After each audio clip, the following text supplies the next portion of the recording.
নমঃ পার্বতীপতে হর হর মহাদেব।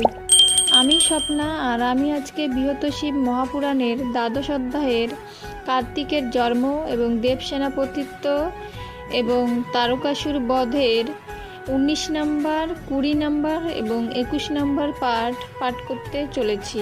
তো তোমরা সকলে চলে এসো শিবপুরাণের মধুর বাণী শ্রবণ করতে। আজকের শ্লোকটি হলো ওম প্রিয়তাম দেবসেনানী সম্পদয়তু হৃদয়গতম রুদ্রপুত্র নমস্তে হস্ত শক্তিহস্ত নমস্ততে। শ্লোকটির অনুবাদ আজকে 19 নম্বর পাঠ থেকে পাঠ করব। তো অনুবাদটি হলো, আপনারা কৃপা করি ব্রহ্মার সহিত উপদেশ দানিয়া করুন উপকৃত। কুমারের এ কথায় যত দেবগণ মুখ দেখি শঙ্কাহীন হলেন তখন।